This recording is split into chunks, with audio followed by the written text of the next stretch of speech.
The Untouchable True School Sports Empire proudly presents something the boxing games are missing. Hey, what's going on? It's your boy BT, and I came here to talk some boxing with the thousands of True School Sports subscribers. Now, guys, we're live once again, reporting to you live and direct from an undisclosed location in Japan because we're not gonna give no direct location, but you just know we're the land of the rising sun.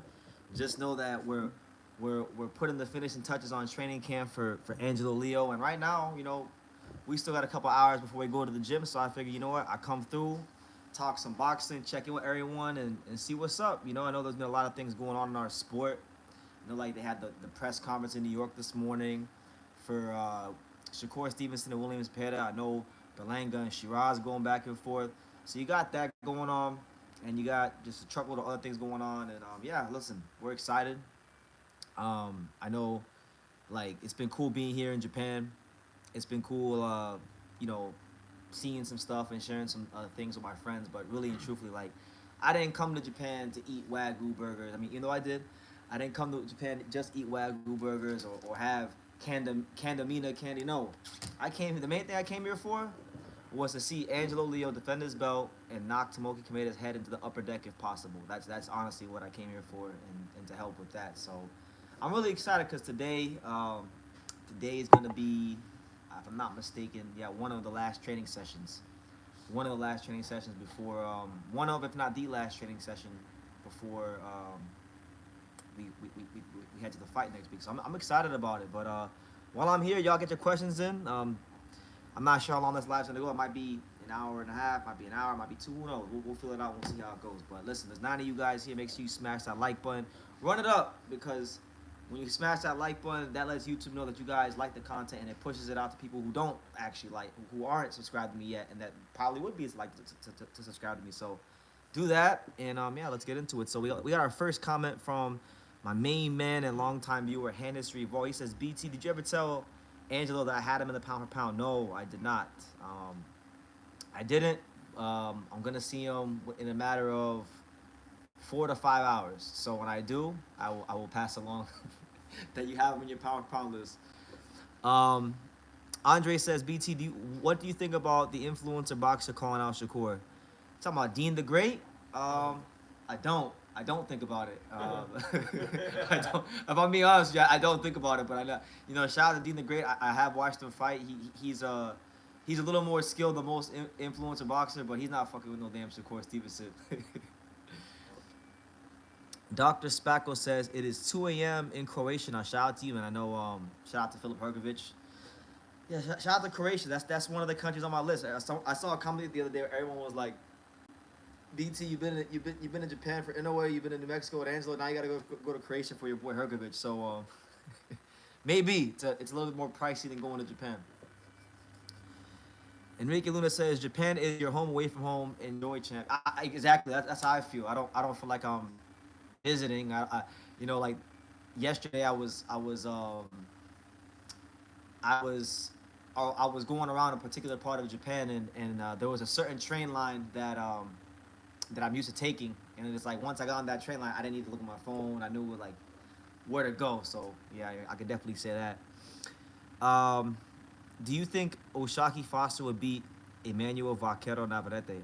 Good fight. Good fight. I think he could.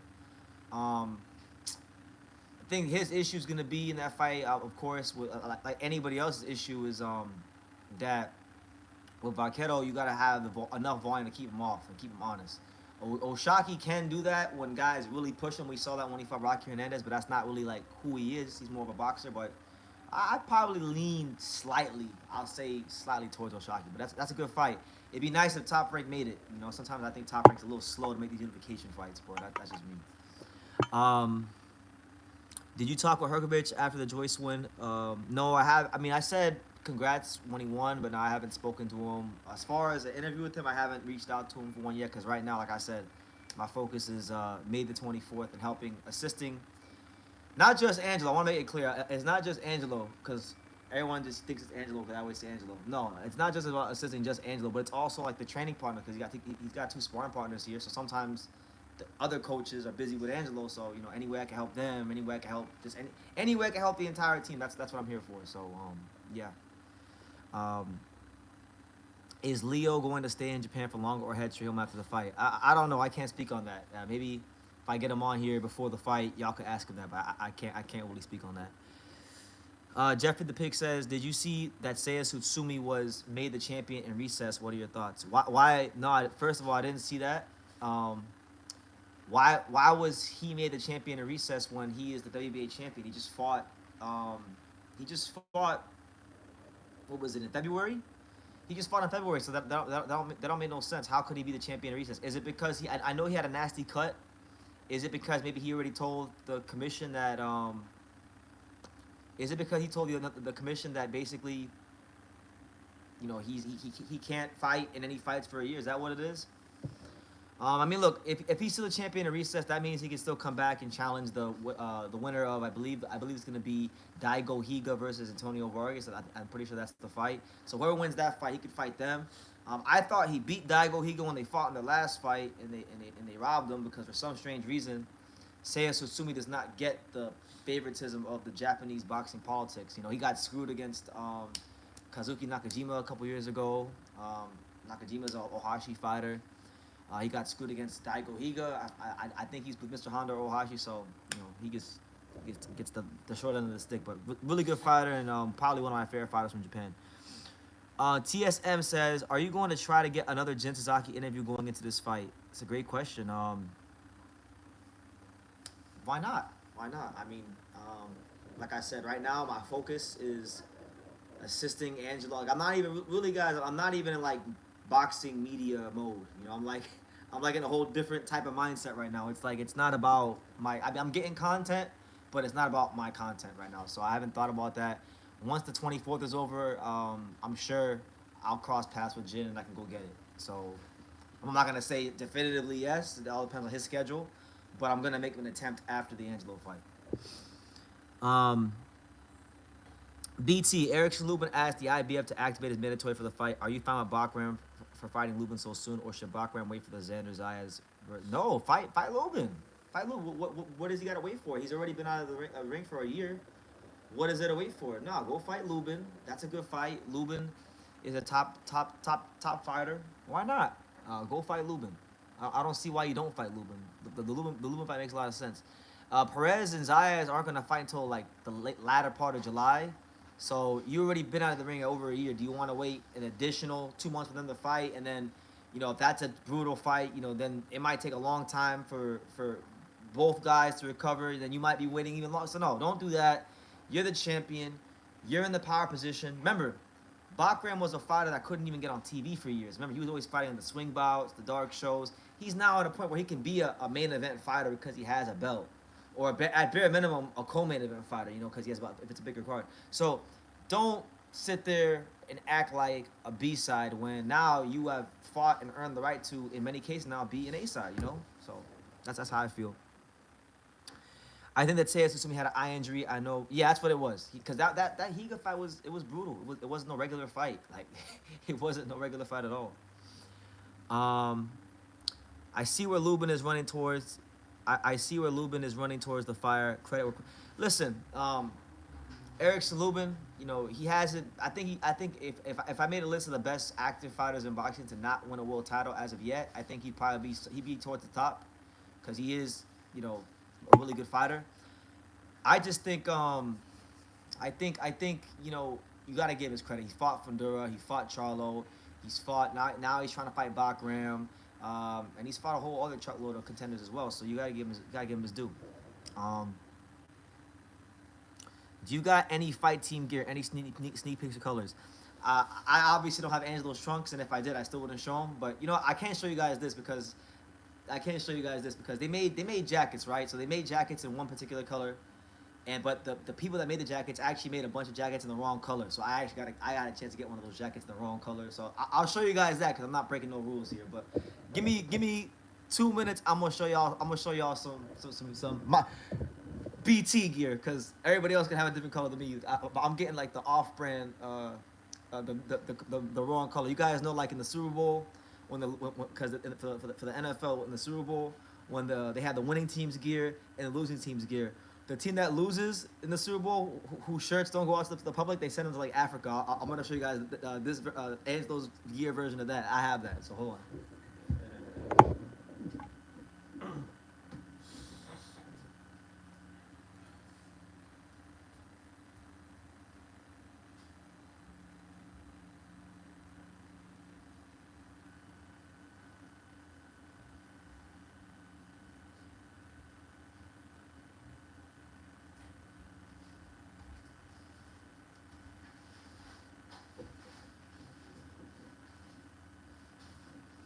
All right, guys. So look, I'm gonna show y'all one of the things I'll be wearing on fight night. I'm gonna show you my team Leo gear and jacket. So look, it's the blue jacket, right? Blue, you got blue, right? You know, got the Circus Sports sponsorship. You know, Circus Sports, one of the sponsors of Angelo. They gotta sponsor True School. I gotta get me a Circus sponsorship one of these days. But yeah, got the Circus sponsorship, right? Then on the back it says Team Leo IBF World Champion. So there you go. There's a sneak peek. You got the sponsors there. And that's what it is. So there's my jacket, and I'm looking very, very forward to putting the. I mean, I've been wearing the jacket a lot around Japan, but I got like a particular shirt I'm gonna wear with it, and I got like my whole outfit already picked out. So I'm looking forward to it. Wearing that in Osaka on fight night. You know, it's the first time I've actually had the Team Leo jacket. You know, so it's good. All right. Anyway, we got what did I miss? What did I miss? Go here to the chat. I see we got a lot of good comments. I see a lot of the regulars in here. Who do you think Kosei Tanaka, and this from Jeffrey the Pig, shout out to Jeffrey, he says, who do you think Kosei Tanaka should fight since he won't be getting the call for rematch? I would like to see him fight Suzumi Takayama. Listen, man, you speaking my language. That's a fight I love to see. If I had to make a list of like the top 5 fights in Japan I'd like to see, that'd be on the list. Kosei Tanaka, great fighter, 4-division champion, towards the end of his career. I think it'd be a good fight, you know, because Takayama is a fighter that's in the top 15. He's a young power puncher, a guy that could be a world champion. He needs a big fight. He needs a fight that's going to push him up and elevate him. He hasn't fought since I was last year in Japan back in November. So if they could do that fight, that makes sense. Let me see. David says, even if you think Jesus Ramos won, there's no denying that as I've watched Jesus Ramos fights, it seems like guys are able to brace for his attack, even though he's big and heavy-handed. Well, because he doesn't change the speed of his punches. That's part of it. But yeah, like he's one of the many guys Lubin's fought that's a top fighter, you know. My man Vuong Pham says, I love your channel and the professionalism you bring to this beloved sport. Is it fair to say that the Inoue camp believes Nick Ball is the easiest of the 126 champs? No disrespect to Nick Ball. Yes, 1,000%. Look, I told you guys before Inoue fought Cardenas, I told you guys on my live streams last time I was here in Japan, I told you guys that Inoue is too small for featherweight. I never thought that. I always thought that Inoue was good, like by the pictures on Instagram, you know, because on Instagram, you know, the guy looks like a tank, and he is a tank for his weight class. But I thought that he already grown into his weight. But then there was that one day when I went to his gym and I seen him up close, and I came here, I told you guys, I said, oh no, oh no, he's gonna be a little too small for featherweight. So yeah, I think they're fighting Nick Ball because Nick Ball is a shorter, more compact fighter, and there's less things to work out. He's still good. He's good at what he does. But for example, like if he fights an Angelo Leo, you got a lot of things you got to work out. You got, you know, he's got good boxing skills, footwork, pivots. He can change, fight on different guards. A lot of punches to the body, a lot of punches to the head, high volume. Never great chin, great dirt, but hard guy to beat, right? Rafael Espinoza, 6'1", high volume jab. Now he can fight in angles, bone density. Hard guy to deal with. And then, you know, I don't really count Stephen Fulton because he's going to vacate and move up. He can't make featherweight. He just posted a picture. I did a video about it yesterday, or I posted a video yesterday. Alarm on my phone go off. But anyway, Stephen Fulton posted a picture of him being roughly 164 pounds out of camp, which means you got to cut a whole lot of weight. I don't think he's not going to be a featherweight. So really the only other guys that are actually there for Inoue to fight are are Ball, Espinoza, and Angelo. That's it. And I just think whether you think he could beat Angelo or Espinoza, I don't think, in fact, because I know that both Espinoza and Angelo are if we're talking about the featherweight champions, those are the tougher fights than Ball. No disrespect to Ball, and I like Ball. I've been a Nick Ball fan for years, but that's just the truth. Um, what is your Edgar Berlanga versus Hamza Shiraz prediction? You know, a lot of people, I know they don't like Edgar Berlanga. I got a video coming out on this soon. It's in the post in like the next day or so. But I personally think that Edgar Berlanga is gonna stop Hamza Shiraz. Hamza Shiraz is coming up in weight. Hamza Shiraz has I think has a basic foundation as a fighter. I think he changed his trainer too to Andy Lee, which already tells me that he's gonna be boxing a lot from the outside, and it may put him in a position where he's gonna be too like risk averse. Like he's not gonna take those chances against Berlanga. I just think Berlanga, sure he got outclassed by Canelo, but that's Canelo. Canelo is an elite fighter. He's a truly like without a shadow of a doubt an elite fighter. Shiraz is not that. Shiraz is also got that. He's got. I don't think his punch resistance is great. And I'll tell you this: if Edgar is able to plant his feet, which I think he will, and land, I think it's gonna put a big dent in Shiraz. So I know a lot of people will pick Shiraz. I'm not. I'm picking Edgar Berlanga by stoppage. Good fight though. You know, respect to Shiraz for stepping up to the plate. His first fight at 168. He's not even taking like an actual tune-up fight. He's fighting Edgar Berlanga. You know, that's not an easy fight for your first fight at 168. No matter what you think about Berlanga. Let me see. What did I miss? What did I miss? Am I going to walk out with Angelo? I don't know yet. I know I have in the past. I'm not like that's not like on my mind. If they say yes, cool. If not, then it is what it is. I'm not really bothered either way. I'm just happy to be here. Shout out to my man David with the $1.99 super chat. He says it's sleaze. I don't know what he means by that, but okay. Thank you.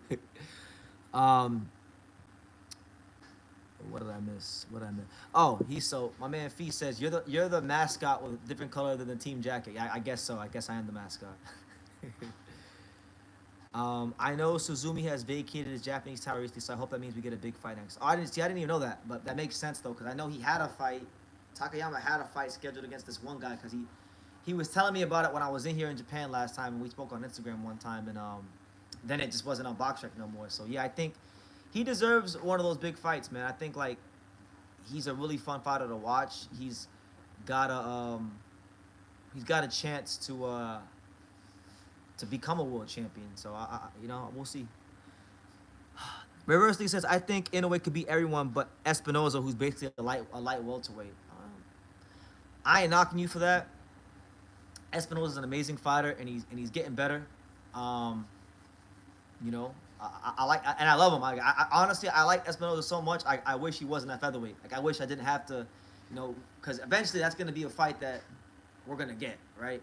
So I don't like the fact that I'm gonna have to cheer against him or try to get him beat. But it is what it is, man. It's parcel of the game. But Espinoza is like everything. He's one of those fighters that I really love. Like he just gets it. Like he's very personable with the fans. I never seen him turn on nobody's picture. I've always seen him like be the same guy. Like when he was a 10-1 underdog against Robesi, and nobody knew who he was. He still, after the fight when he won the title, took a picture with everybody, right? Now he's made a couple defenses. His name's a little bit bigger. He's making more money. He's still the same guy. It's 1 in the morning. I'm leaving the media room at the T-Mobile Arena, and he's still in the front of the arena with his title, taking pictures with every fan, interacting with every last person before he leaves with his family. Like that's a true champion, you know. So I hope, honestly, I hope he can just move up, so I don't have to ever root against him because I like him. I like the guy that much. But you fight Angelo, you guys know it's war, whether I like you or not. So.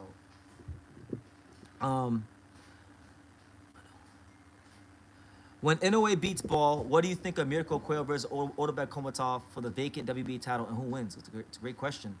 I never thought about that fight. That's a good fight.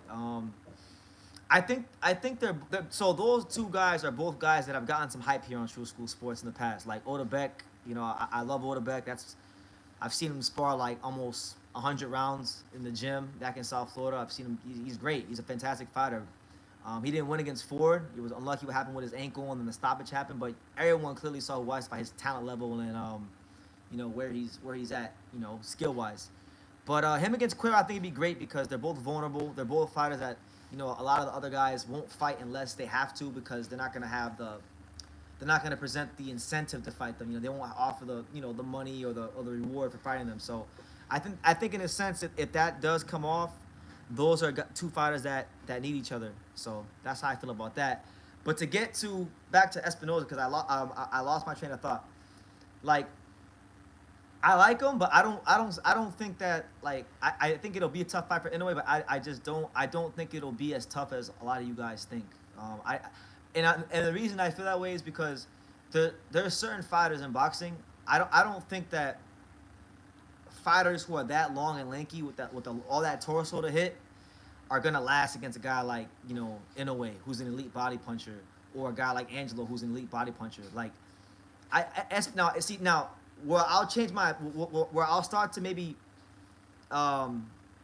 defer, where I'll start to change my opinion a little bit, or think a little differently about Espinoza, is if Espinoza can show me that he can consistently fight behind the jab as a tall fighter. Now he did show it a little bit against Vasquez. I'll give him that. He did show that he's working on that part of his skill set.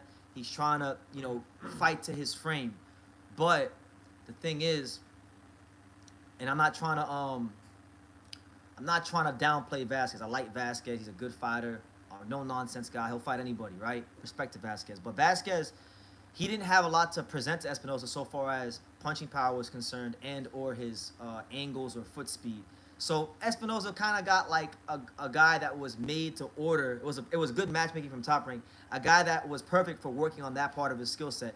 I want to see what happens when Espinoza fights someone who closes the gap, that fights him in angles and throws volume, or just does a couple of those things. That's how I feel about him. But again, fantastic fighter, great for boxing. Love Espinoza. Who are your top 5 Japanese pound for pound fighters right now? Good question.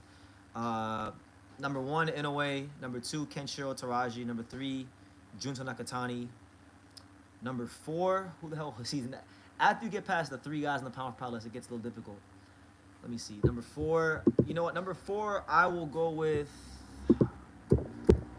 I'll go with Ioka, even though I'll go with Ioka, even though his recent performances have been great. Just based off his resume, I'll go with him. And then 5, I will put. Let me see, 5. Who could I put at 5? Maybe 5 we'll go with. It's tough. Number 5, I'll actually go with Seigo Yuriukua, even though he lost his last fight to Kenshiro. Oh no, you know what? No, we'll go with Yabuki because Yabuki's been knocking everybody out. So I'll go Inoue, Shiro, Kenshiro, Junto, Ioka. Actually, no. Bump Ioka down to 5 and then put Yabuki at 4, and we'll go with that. I think that's fair. And then honorable mention, like guys teetering in the top 5 Japan would be like Tsutsumi, Jin Sasaki, Seigo Yurikua. All those guys I ended last time. They're like right there, but they're not quite there yet if we're talking about top 5 pound Japan. But I love those guys. And I'm not being biased, right? Because if I wanted to be biased, Ioka wouldn't even be in my top 5 because I think Ioka. I think a lot of people he's a fantastic fighter, but I think a lot of people that talk about Japanese boxing overrate Ioka because he hasn't really done anything in about 5 years. He's living off of the past. So great fighter, but that's just the truth. If Jin Sasaki wins, would he be my top 5? Easily, without a shadow of a doubt. He'd be the first Japanese welterweight champion in boxing history. So just on general principle, he got to be in the top 5. Yoshiki Takei? Nah, man. I'm not big on Yoshiki Takei. Everybody always keeps talking about Yoshiki Takei. I don't. He got to show me more, man. I watched him against Maloney when he won the title. I didn't like what I saw in the back half of that fight. He won, and I know he beat Daigo Higa in good fashion. But I don't know, man. For me, the jury's still out. I just don't.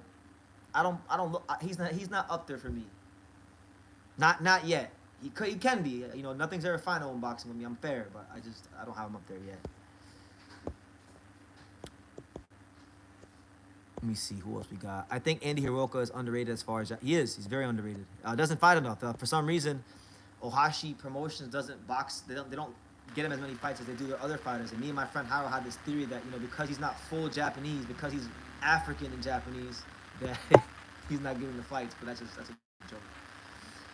BT, who do you think Mikito Nakano should fight next? Good fighter, man. I love Mikito Nakano. Probably not just in Japan, but he's one of the most explosive featherweights in the world, point blank period. I do know. I mean, he was there at the Inoue fight. He did do that face off with Angelo Leo, so I think he's gonna try to go to the IBF route. I'll tell you a fight I would like to see. I would like to see Mikita Nakano versus Omar Trinidad. Omar Trinidad, he's fighting in California. I think either today or tomorrow. Or he might have already fought. I don't know. I'm losing track of the days with Japan and USA time getting mixed up. But Omar Trinidad is the #2 contender. Nakano is 8. And his ranking, Nakano's ranking is gonna go up because he just won his fight. So they'll be right near each other. And I think that'd be a good fight. And I think that'd be a chance for both of them to prove a lot.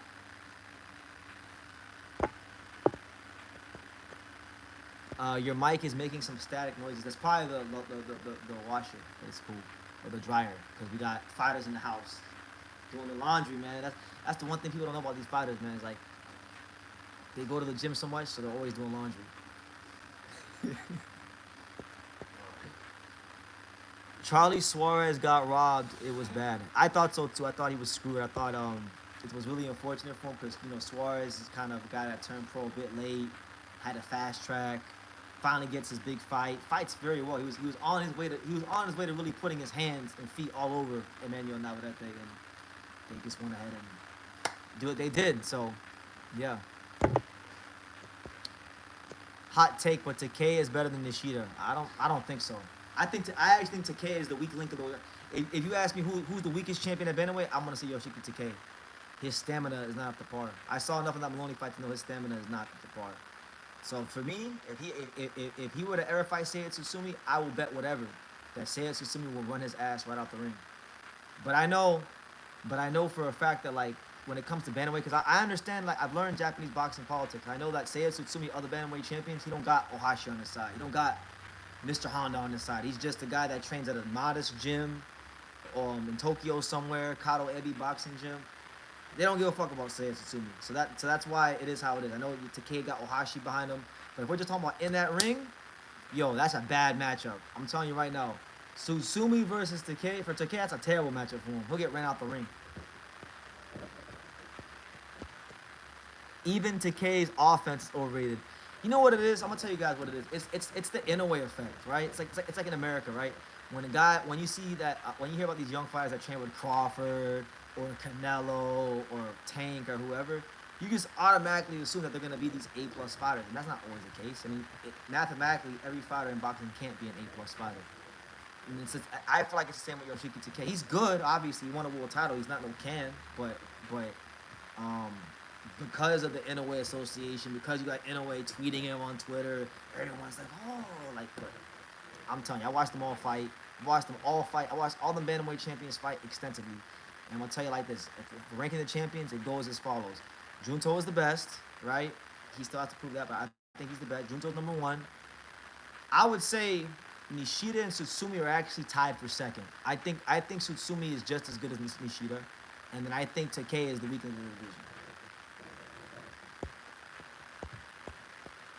Shout out to my boy Kevin Effect with the $5 super chat. He says, in a street fight, sumo wrestler with no arms versus flyweight champion with one leg, who wins? So you asking one of those questions.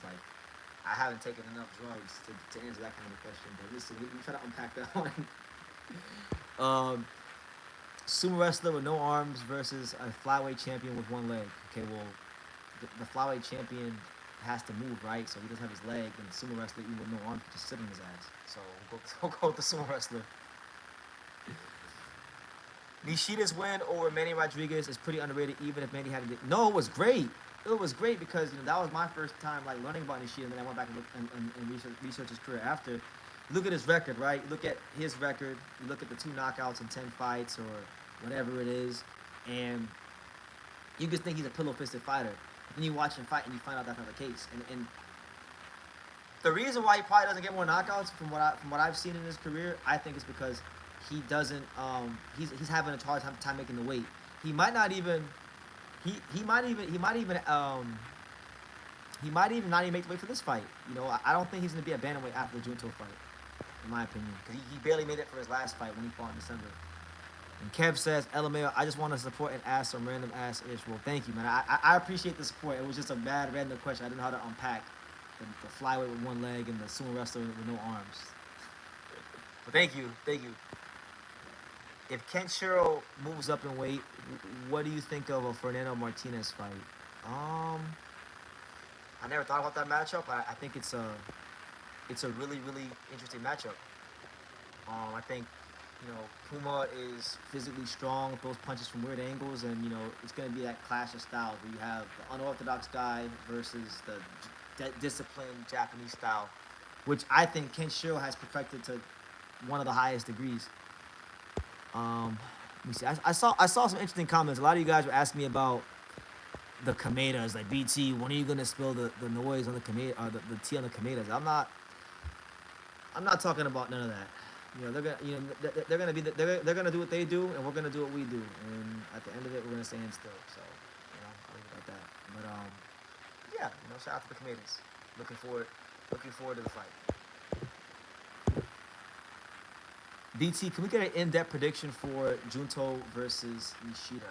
So you gotta watch the video when it comes out. But I don't have one right now. I have to go watch more film on Nishida. I watched him fight, but I want to go watch a little more film on Nishida before I do that breakdown. All I can tell you, and I'll repeat what I said in my initial thoughts video about that fight, is that Nishida and Junto, what makes it a really great fight is, number one, Nishida's probably the first bantamweight he's fought, at least in the last couple of years, where he has some of the measurables. Like, he has some of the he has some things that can offset Junto's natural size. Like, because Junto's used to his size being an advantage, but it won't be. He's not like that much bigger, if he's bigger at all, than Nishida. Nishida's reach is about maybe half an inch shorter, which normally Junto's like 2, 3, 4, 5 inches longer than everyone. So that'll be interesting to see how he does against a guy that's close to his size.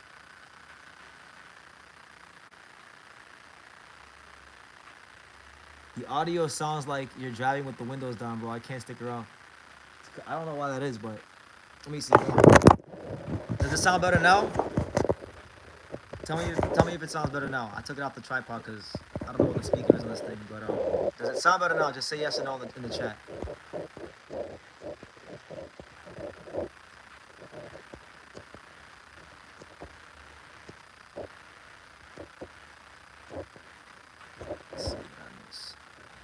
It's that kind of static noise. Then it's just outside. They're doing like construction and shit outside. The window is closed. The window is closed, so I don't know why he's doing that. So if it's not any different, then maybe if I move to a different part of the house. Let's try this. So y'all just tell me. Y'all tell me if the sound changes or not.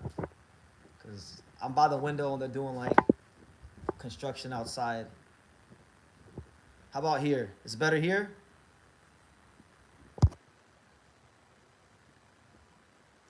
Fee says it's better.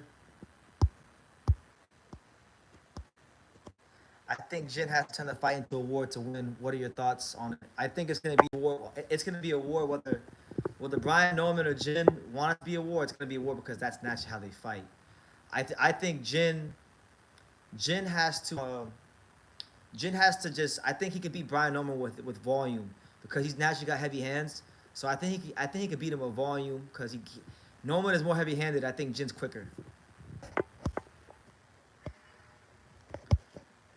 Harold keeps talking about Emmanuel Rodriguez. He says, you act like Emmanuel Rodriguez was a great fighter. He didn't even watch his last fight on PBC.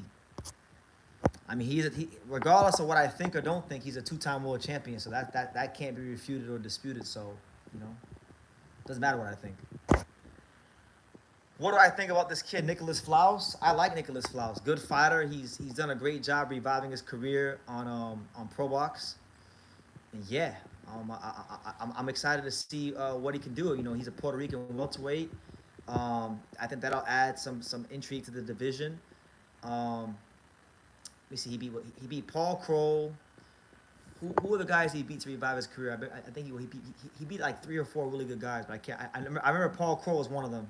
But again, like he's one of these guys that have done great for themselves on pro box. You know, being on pro box and fighting at a good steady rate. What did I miss? I missed something. True School in the chat. Shout out to Frontline. Frontline in the chat. He says Jin Sasaki is crazy athletic. Not gonna lie, but he's got no defense. And it's crazy because I don't think Jin is incapable of having better defense. I think it's more of it's more of a sense of like gym philosophy and trainer philosophy. Like they just really teach Jin to believe in his power and be an offensive freight train, right? So he's what we call in boxing an offensive defensive fighter. His offense is his defense. But the thing is, I've seen Jin shadow box plenty of times. I've seen him, move around. I've seen him spar one time. Jin has the athleticism, and I think he has the know-how to where if it became a focus, he could be a better defensive fighter. But I just don't think it's taught to him in the gym. So we'll see how it goes. What I can tell you is, actually, I don't know. Should I tell you guys that? I'll save that one for later on. I'll save that one for later on as well. There's so many things happening here in Japan right now. It's crazy. Some of it I'm gonna keep to myself for a couple more lives. Then I'll tell you. Let me see. Came over from Round 1 Sports Talk. Shout out to Round 1 Sports Talk, my boy Edwin. Shout out to Edwin. It was a pleasure meeting him at the Inoue fight. Good guy. Jin was like 1-3 in the amateurs. He got stuck with a C-class license for years, where with lack of his technical skills. Good point. I didn't even consider that. So yeah, Jin Sasaki got he got the C-class license in Japan, basically meaning that he could only fight a certain amount of rounds to get to a certain level of comp. So he probably just got used to knocking dudes out because they had no defense and they couldn't punch as hard as him.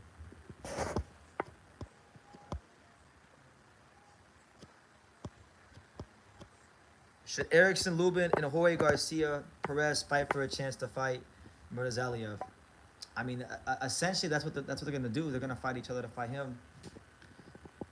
Guys, we're gonna go to the balcony. I want to see if the static noise is on the balcony. You guys tell me. I'm gonna go to a different spot because I want to see this. I want to go on this balcony right here. Give me 1 second, guys.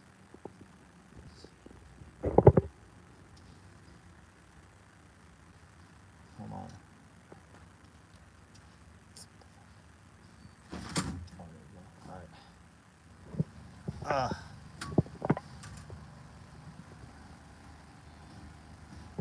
Is it staticky out here too? Let me know. Just say yes or no in the comments. Is it static? Is it like a static noise? Cause look, I'm gonna show y'all the view. Boom. It ain't the greatest view, but we're here. We're here on the balcony.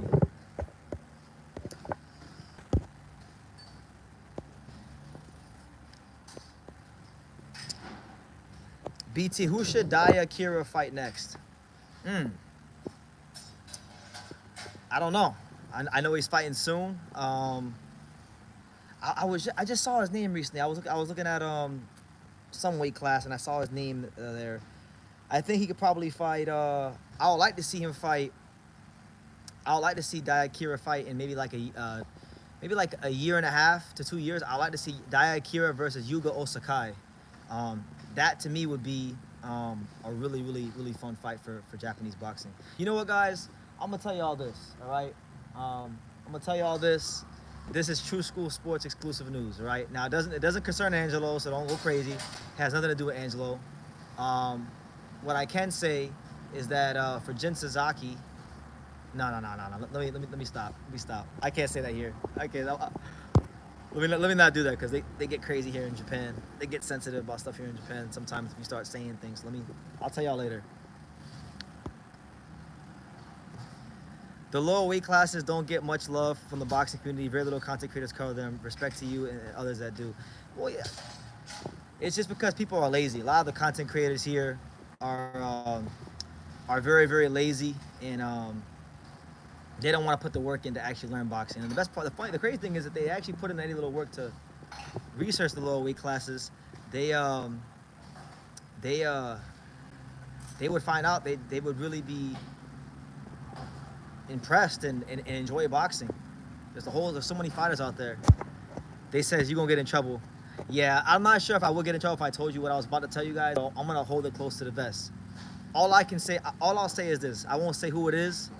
All I'll say is that I was contacted by people in Japan, and they asked me for sparring partners for Jin Sasaki, and all I can say is I contributed and I helped Jin Sasaki get a particular sparring partner for the Brian Norman fight. So that's all I can say, and I'll leave it at that. I won't say who it is, but that's all I'll say.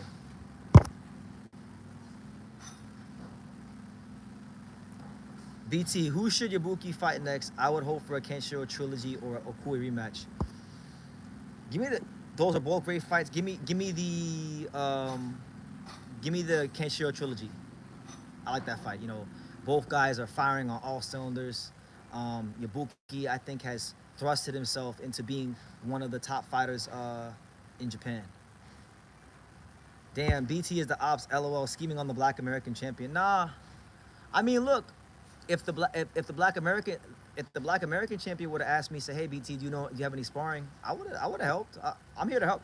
I'm here to help fighters. Like I'm a friend of boxing, so I'll say this: if there is any fighters out there at a high level, if you're trying to get sparring for a fight, I know a lot of fighters. So all you gotta do is hit me up. The ones that hit me up and use me as a resource, I have no problem helping. I'm here to help boxing. I'm here to help fighters. Brian, I know one of Brian Nolan's people. They never say, hey, True School. They do you have any sparring partners from Japan for Jin?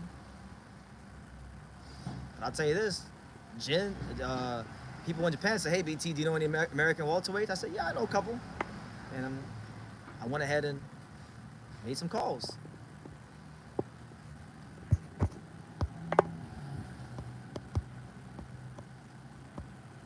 Can you tell us after the Jin fight? Yes, I'll tell you after the Jin fight. But you know what? If you guys are active on Instagram, if you follow enough fighters, you might come to find out who it is. It might come out within, because let me see, this particular fighter that's going to be with Jin is supposed to get to Japan in about 3 to 5 days, I think. So you might see some things surface on Instagram in the next, I'll say 3 to 5 days. I wouldn't be surprised if you were going for Kafu to beat Bam. I mean, I don't have a rooting interest in that fight, Harold, but let's just say if I was going for Kafu to beat Bam, you wouldn't care anyway because you hate Bam Rodriguez. So what do you care about? You're like the #1 Bam Rodriguez hater in the boxing community.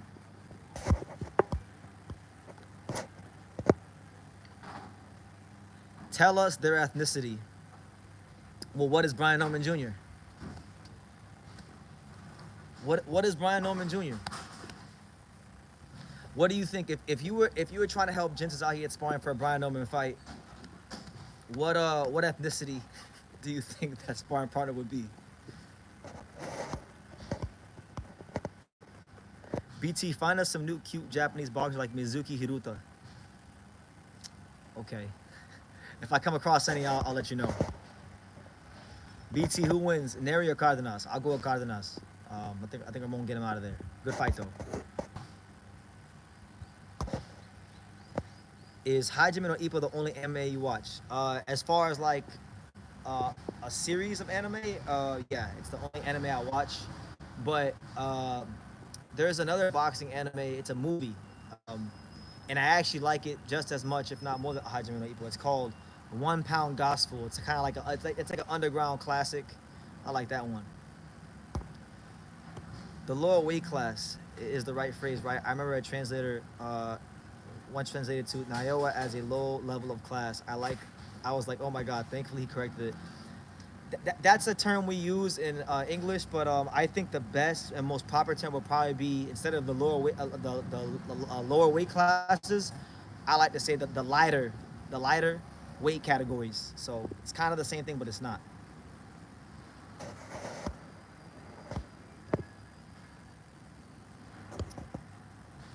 Nah, that's real, LOL. One of the reasons I knew Fulton was gonna get cooked by Inoue is because he was literally sparring a teenager and Scrappy Ramirez to prepare. You know, I always tell everybody, like, you you can't just go by names, right? You can't just go by names. But if you want to know what kind of fight one of these high level fights is going to be, just go look at if you can find out who both fighters have in their camps for sparring, then you'll know what kind of effort is being put in the gym. Like so, for example, I wasn't necessarily the most excited about Nakatani versus Nishida, but then when I seen who Nakatani brought in for sparring, and then when I seen who Nishida brought in for sparring, I said, oh shit, these guys are taking this fight very seriously because Junto brought in Katsumo Akitsugi, who's an amazing fighter, probably going to be a champion himself one day. Brought him in. And then Nishida brought in Elijah Pierce and I believe Dennis McCann for Nishida. So they're pulling no punches as far as preparation.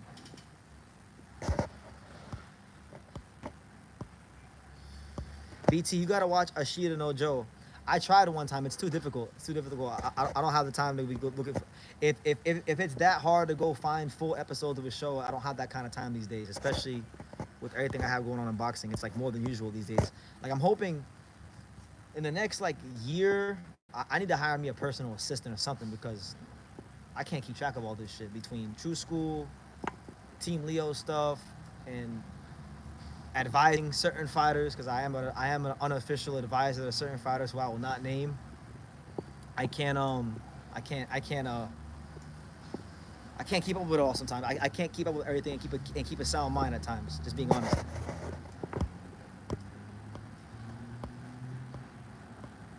Now Fulton most likely is moving up. Is Bruce Carrington gonna get a crack at a title? He should. I think he should. I think that'd be ideal. That'd be most ideal.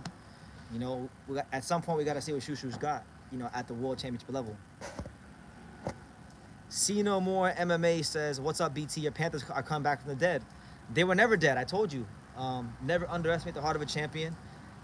That team is special. That's a special group of guys. I know what we have, and I told y'all, like they can be down 0. Even if the Panthers would have got down 0-3, I wouldn't have lost faith in this group of guys because that's how tough those guys are. What they went through last year in the final against Edmonton for Game 7, if they could overcome that, they can overcome anything."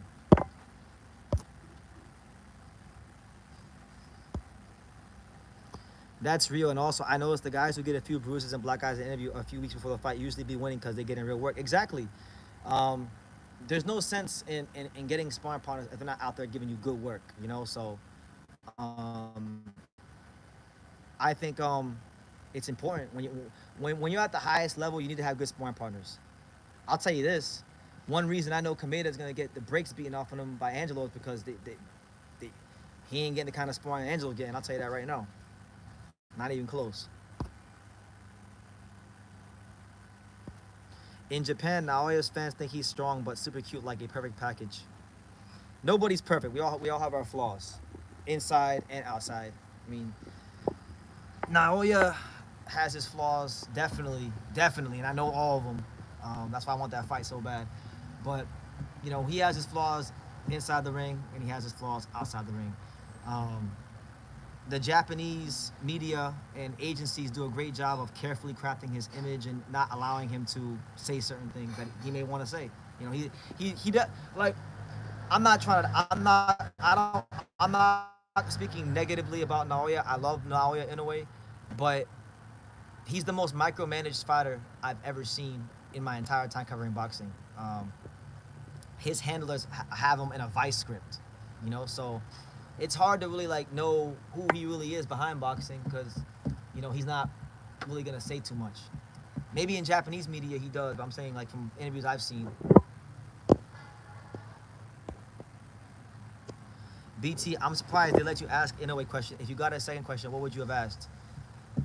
I would have either asked Inoue about this fight that I'm here for right now. I would have said, hey, there's the guy at featherweight who's closer to you in size than Rafael Espinoza. He's fighting in your country. Will you be attending Angelo Leo versus Kameda in Osaka? Because I also know Kameda has called you out as well a lot. So is that a fight that is of intrigue to you, and will you be there in Osaka for the fight? I either would have asked him that, or I would have asked him and said, why have your people not allowed me to interview you for the last 2 years of me coming to Japan? I would have asked him that shit if I would have had a second question. But or probably not. I don't know. I don't know what I would have asked them. It's hard to say what I would have asked in that moment. You know, when you're in the media room and there's like 100 something reporters and it's like it's 1 in the morning. You're tired and you want to go home. I don't know. I have no idea. Let me see. By the way, shout out to everybody here. Make sure you smash that like button if you haven't done so already. It's your boy BT, the Untouchable, True School Sports Empire. Did you see Takashi Sendo is fighting Ricardo Martinez in Habajino Ipa Manga? Yeah, I've seen, of course. I've definitely seen it. Sendo, I love Sendo. I love Vorg. I love Ricardo Martinez. I love Ippo Makanouchi. I love Takamura. I love all of them. Shout out to my boy, Android number 1983. Toronto, Tokyo, 1993. My guy. You know, that's a guy that I talk to a lot on Instagram. And believe it or not, he kept me sane. He kept me a little bit sane during that first Japan trip. So big supporter. Thank you for the super chat. He says, enjoy Japan, business before pleasure. Of course, always business before pleasure. Everybody keeps asking me what I'm gonna do, if I'm gonna go to the Jin fight, if I'm gonna go to Nishida, if I'm gonna go for all these different types of fights. And truth be told, I don't really care about those fights. I'm here to help Angelo Leo keep his belt and look great here and navigate Japan. And I'm the one that's been setting up like appointment to go train at the gyms and things like that. So just being an asset any way I can to the team, even like doing something small like booking a bullet train ticket so he doesn't get confused and book the wrong one. You know, that's something I've even done. You know, whatever it is to help his life be easier here in Japan. That's what I'm here for. So is interviewing Takuma and Shingo in a way hard as well? Yes. Anything associated with Ohashi boxing and or Tekken promotions has been difficult for me. That's why when you guys are asking about fighters from either one of those companies, I don't even want to talk about it because it's just like I'm trying to stay professional, you know. It's typical in Japan about the image. Yes, it's very, like, carefully crafted in a way. What do you think of the Kameda brothers? Because they have all had some steam boxing careers. I mean, the only Kameda, like, if I'm being honest with you, I mean, I know Koki had a career and I know the other one had a career, but the only one that I really know of is Tomoki, to be honest with you. He's the one that really, like, made his name in the States. So, that's the only one I really know about, and that's the only one I care about because that's the only one whose head I want knocked off here in a couple of days. So, that's all I can say about the Kameda brothers. I mean, I know that they have a checkered history. The dad is crazy. I know that their gym got banned by the JBC, but that's really all I know about them. And I've watched Tomoki fight a bunch. Are you gonna try out Suzumi Takayama's ramen store? I had it last time I was here. It's right around the corner from Watanabe Gym. It's a place called Muka Gotanda, and I had the oyster ramen noodles. It was fire. It was really good. So I've had it before. He recommended it to me the day I interviewed him at the gym, and the day I saw him at the gym, and you know, I went there. It was good.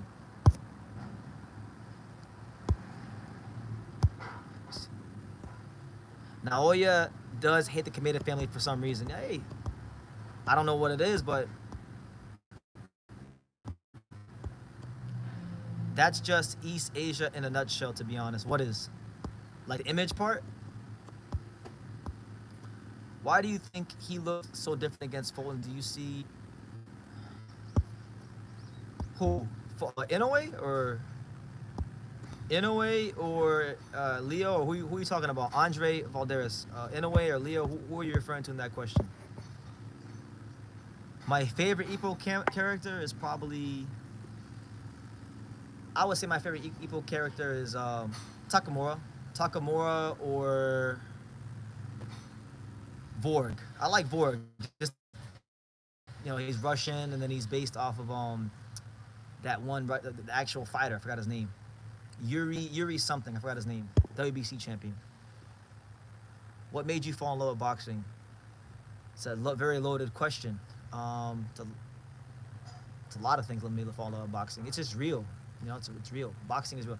The business, you know, sometimes can be bullshit, but the actual sport, the ring is real. You know, the short answer I'll give you is that, you know, it was a sport that I enjoyed casually when I was a kid. But as I got older, you know, when I started going through my own trials and tribulations in life, and you know, I got depressed and I got down, I got to a point where, you know, I wanted to like off myself. That was like 2014 when I was 19, and so not too long after that, I started boxing, and my whole everything, my mindset changed, my life changed, my confidence changed, everything just changed. You know, so that's the short of it. Maybe this interview is me. I'll give you a much longer answer, but that's the answer I'll give you for now. They also have Yakuza links. The dad, Shiro Kameda, is originally from Nishinari-ku, formerly a ghetto area of Osaka. You know, being in Japan, right? I've only been to Osaka once, right? But I'm trying to figure out where the ghettos are, because I mean, American ghettos, you know, you can kind of tell when you're in an American ghetto. In Japan, I can only tell when I'm in a working class area or a rich area. It's hard to really tell when I'm in a ghetto. So maybe when I go to Osaka, because I know there's a lot more ghettos there, we can we'll go see some ghettos there. I want to go to the hood. I want to go hang out in the hood in Osaka.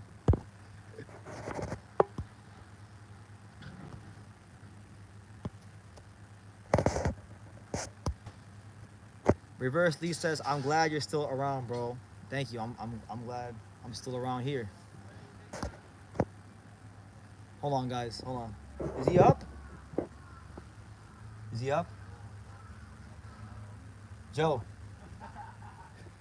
One of the training partners waking up right now, so. I've never seen homeless people in Japan. No, there's homeless people. It's not a lot of them. I mean, yesterday I was in I'm not gonna say where, but yesterday I was in a particular part of Japan where you wouldn't expect homeless people, and there was homeless people. So, you know, it is a thing. Oh, my bad.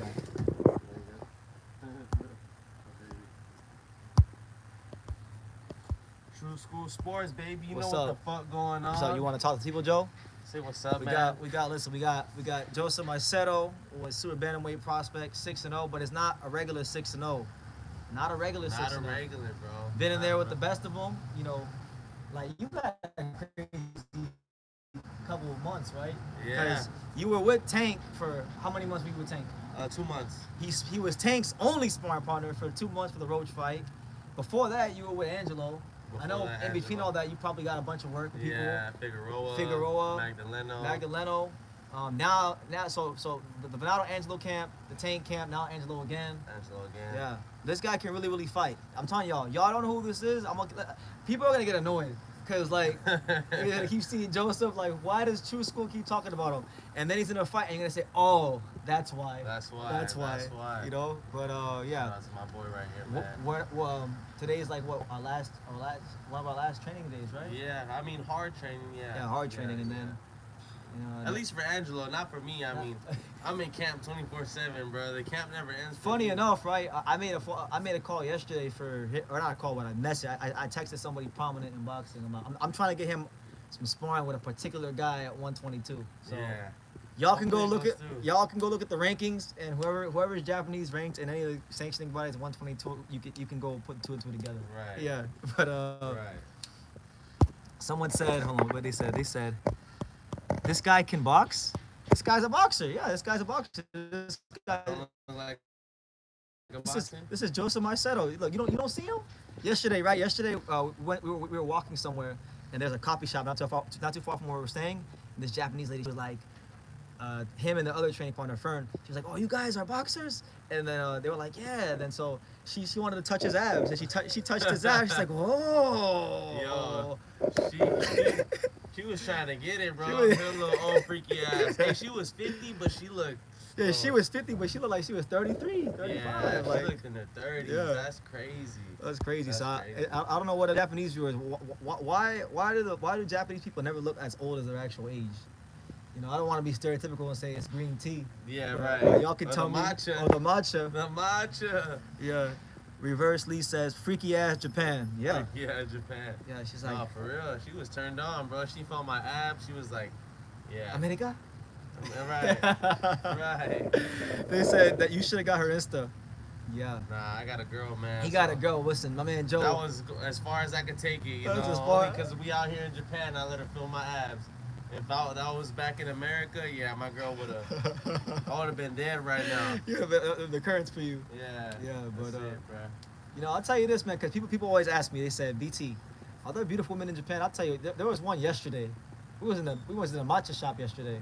Oh. We was in a matcha shop yesterday. I didn't even want to go. It was hot as shit out My here. boy fell in love. I fell in love yesterday. BT fell in love, bro, and I feel it. I feel it, man. Yeah. She was She was Japanese. French and Japanese. So That's crazy. You know, I what know a combination. we have to go to. Eventually, the fight will happen, right? The fight will happen, but I'm gonna have to come back to where she was at after the Yeah. fight and see what's up. You know. That's crazy. What happens in Japan stays in Japan, baby. Yes, sir. Hey, this ain't Vegas, bro. Do you want him to spar Subaru Murata? I think you sparred him, right? I sparred him. He sparred. I sparred him. I'm It's been a while, but guys, yeah, we've sparred. I'm telling you, Joseph's a world level fighter. He just hasn't gotten the backing yet, and you know the thing about boxing, right, Joe? I know. I mean, I don't know how much you can say or can't say. I don't want to get you in trouble. Bro, go ahead. Say what you gotta say. Okay, so in boxing, you gotta sign. Like sometimes fighters don't know who's really for them, who's not. Everybody always says get with a good team, get with a good manager, but you don't really know who's good. You know, right? And then they tell you to sign with this guy. Then you sign with a guy, and before you know it, you blink your eyes a couple times, and then you're locked into a bad contract. Bad contract. You can't get out. On the shelf. They're on the shelf. It may cost, let's say, to buy out a guy out of his contract, it may cost X amount of dollars, and a lot of fighters don't have that kind of money or capital, right? Exactly. So Joseph's situation right now is that he's got a certain agreement with a certain person, and he's trying to get out of that. And once he gets out of that, he'll be fighting and be on Team Leo. Like he's training already with Angelo, but as far as like being managed by the dad and things like that, that's the next step. So once that happens, y'all gonna be see this motherfucker all over your TV screen. Yeah, we're gonna take off, bro. We're gonna fast track. It's gonna be like the amateurs, bro. I'm gonna just pop up out of nowhere, except I'm gonna stick around. Yeah. They want to know from you, what do you think will happen in the Tank rematch? I think it was more psychological for Tank. I think there was probably some things going on in his personal life. No excuse, of course, but I think it was the mental aspect of it. I don't think he underestimated Roach, but he might have just had a bunch of shit going on, in his personal life that could have affected his performance. Not saying that that's an excuse, but yeah, But in sparring, I mean, he was sharp. He was ready because I've seen him spar, in person, and then when we were in there, it was the same Tank that I seen spar before the Frank Martin fight before he knocked him out.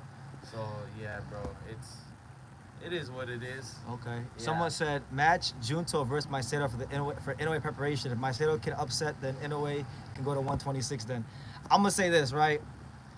I know Joseph will fight anyone. He'll fight anyone.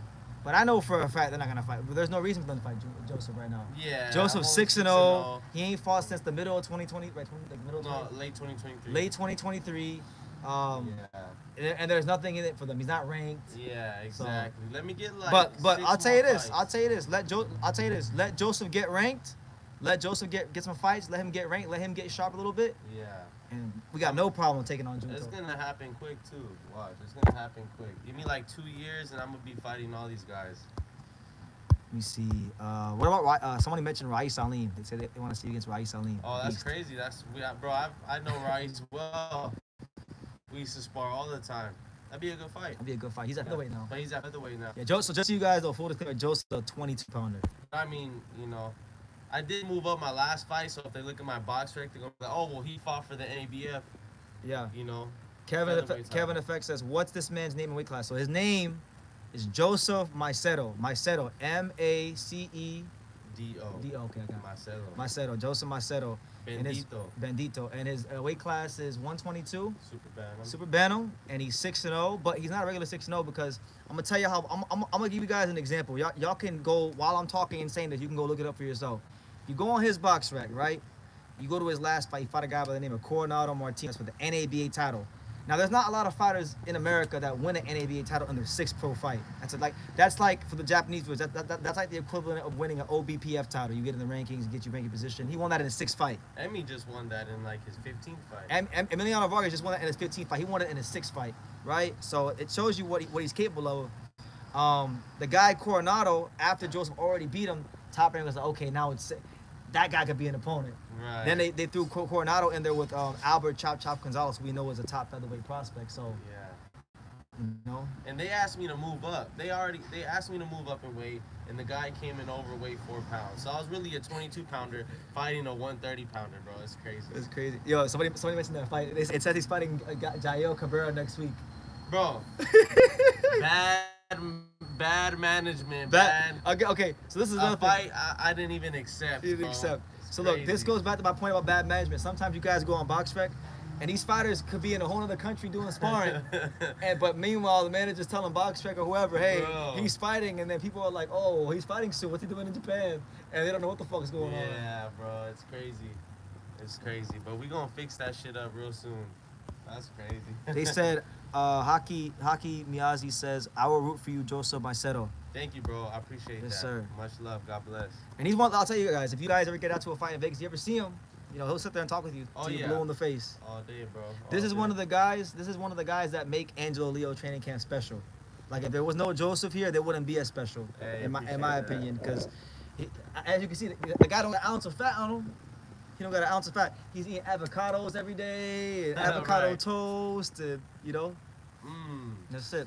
Food is life, but you know, nutrition is life too. Nutrition is life. So he's a professional. I'm a nutritionist. Someone told me yesterday, they were like, "Oh, boxing is all about weight bullying."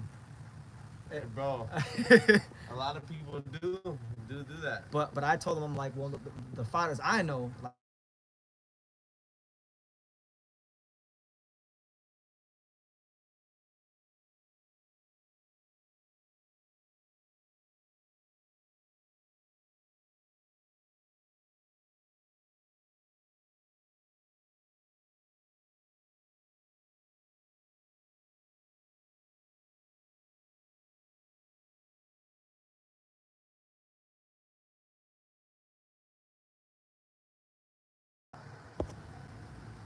It says it's muted. Can y'all hear me now? Can y'all hear me now? Hey, what's good, bro? Can y'all hear me now? He's on his YouTube live. Okay. My bad. I was getting a call. Angelo was calling my phone, so I'm still on the live. I'm with Joseph. Does he need to talk to me? Yeah. Okay. Let me mute it right quick. Hold on, guys. Give me a second. He needs the login Here. information aboard the train. Okay. Oh, he needs the log information? Yeah. Okay. Yeah. What do you mean, like? You need what? The password, the login, and the. All right. My bad, guys. Can y'all hear me? Hello? Oh, damn. Everybody cleared it. Yeah. There's like 2 people here. Yeah. He said fuck him. He left. They said, fuck BT. There's like 2 people here. My bad, guys. For those of you that are still here, which is like none of you guys, I got Angelo is calling me. I had to solve something for him, so we'll see what happens, man. We'll see if he has to call me back. I might have to just end the live because it's kind of like a serious matter, but we'll see. I've been trying to contact you on Instagram. I can't type the username for some reason. Yeah, it's it's not True School Sports on Instagram. It's just a kid from Dania. So if you just go to my YouTube page and you go to the About section, there'll be an Instagram link. You click that, and then you'll find me. Yeah, we're back for now. I don't know how much longer we'll be back for because it was a pretty serious thing he just called me about. But you know, if he calls me again, I'll probably just have to end the live because he needs my help. But until then, we will go ahead and continue to talk boxing and answer your guys' questions. Is he good? What happened? I mean, Johnny, I'm on a YouTube live. I'm not gonna tell you what happened to Angelo on a fucking YouTube live. Is that Johnny? Yeah, Johnny's like, what happened? Is he good? I'm not gonna. Johnny boy. He's not. Like nothing bad happened. Johnny boy. Wish you were here, bro.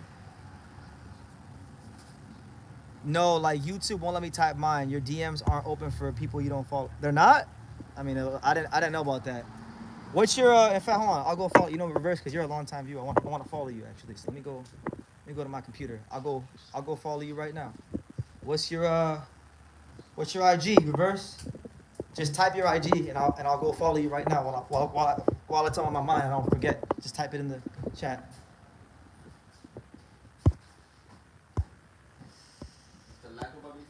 Yeah, I'm still live. You going global? I'm going global, man. We going here. Listen, man. You want to talk to the people? Here, I get listen. So this is my boy Fernando Paredes, right? Paredes? Yes, sir. Yes, sir. 5-0. How you guys doing? How you guys doing? He's one of the other training partners. Listen, man. Do this. You hold this for a second, cause come on.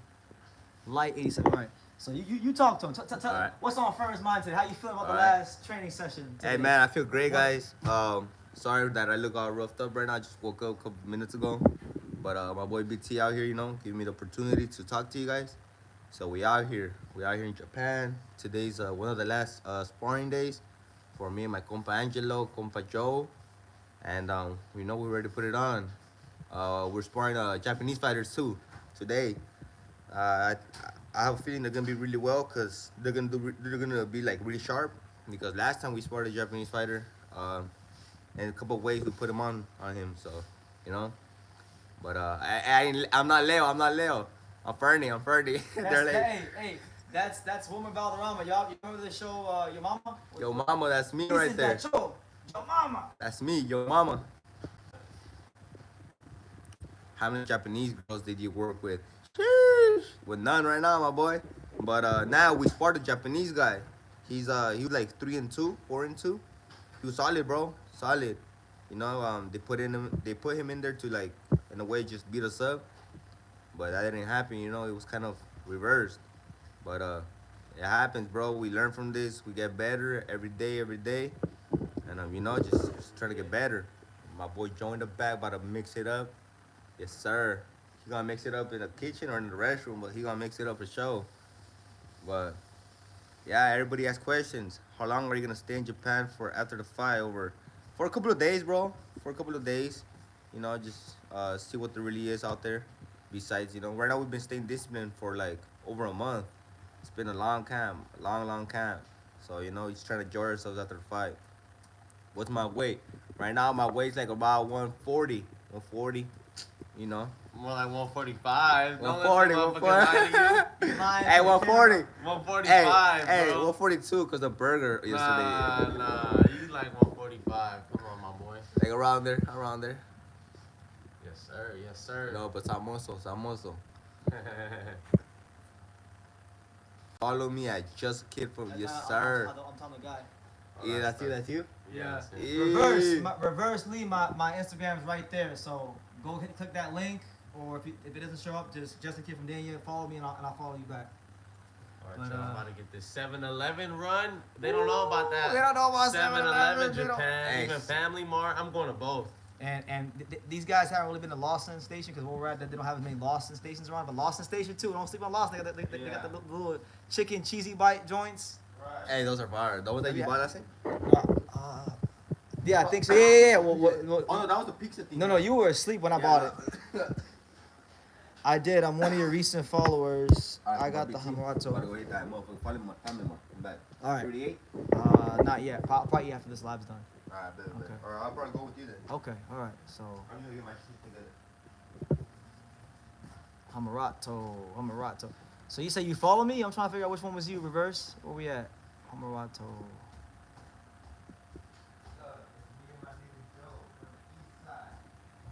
I'll figure. Call in light 87. I got you. Boom. I just got you. I think that was you. Is it Colin? I got you.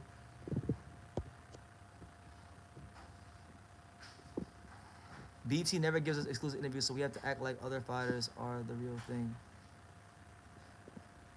I don't know what you. I'm not even sure what that means. I'm not even sure what you're trying to say. BT never gives us exclusive interviews. Are you sure about that? What was this? No comment. No comment. I'm in a good mood today.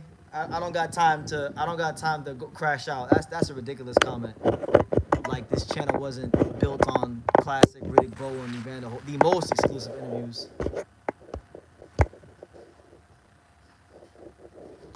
BT, are the 7-Elevens in Japan way better? Yes, by 100 miles. Exclusive live interviews. I don't like doing exclusive live interviews. I don't like them. I've done them before. I don't like them.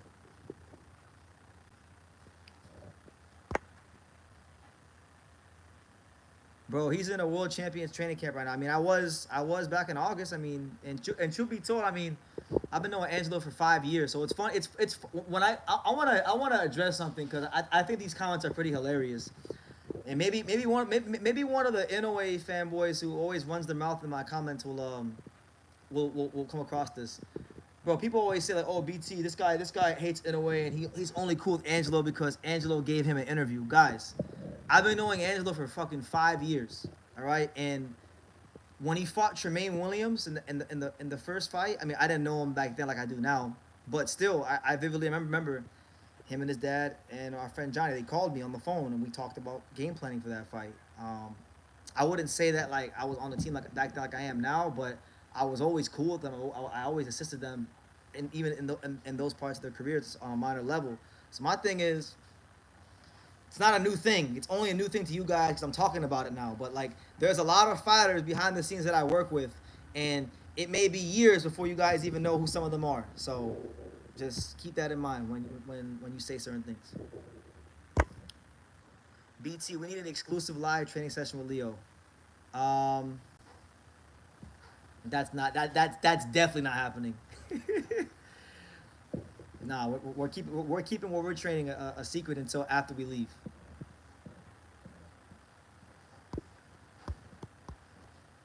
I want to know about these 7-Elevens. I'm highly intrigued. Oh, they're amazing. It's like you go there, they have like healthy food. Like you can go there and you can get fish and salmon and sea grilled mackerel and all kinds of nice stuff.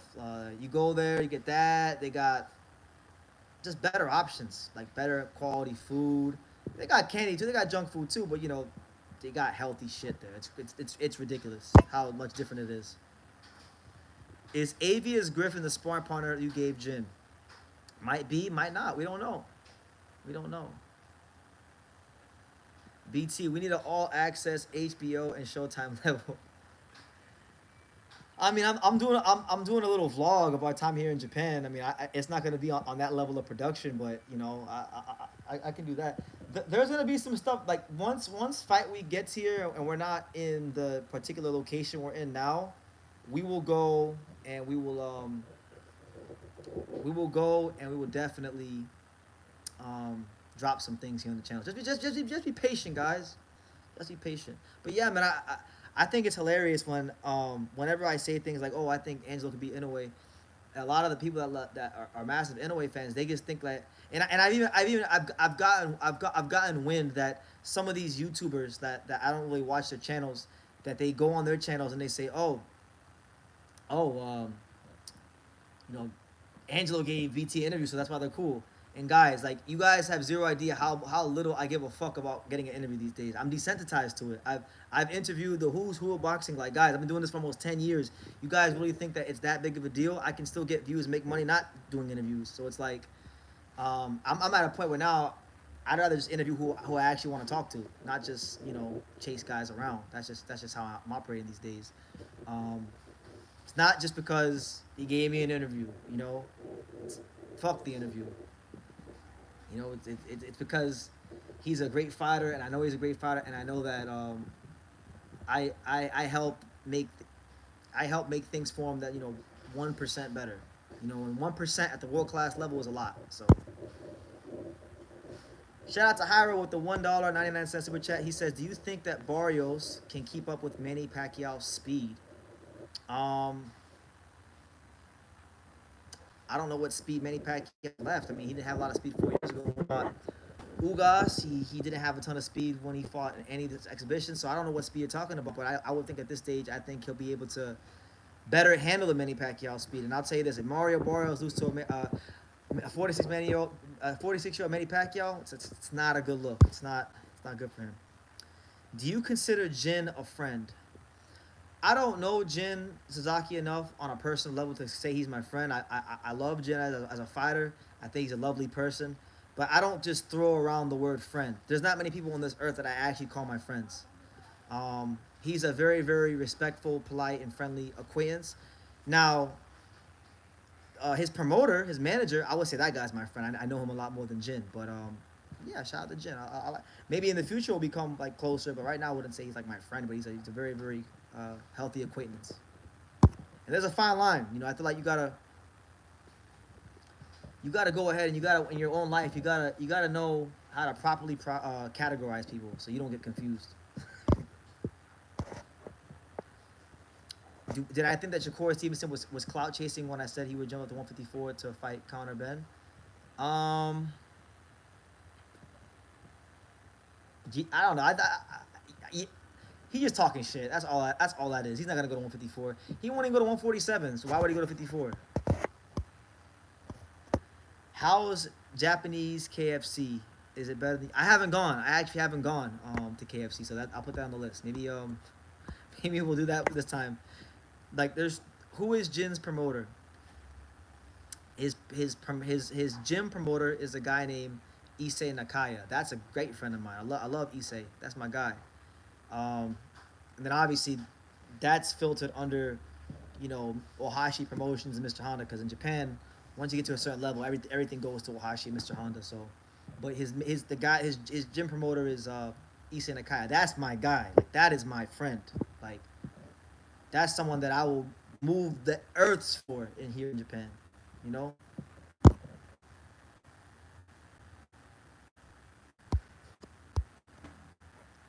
To be fair, even though it looks healthier in 7-Eleven, I recommend getting bentos or food full of chemicals on them.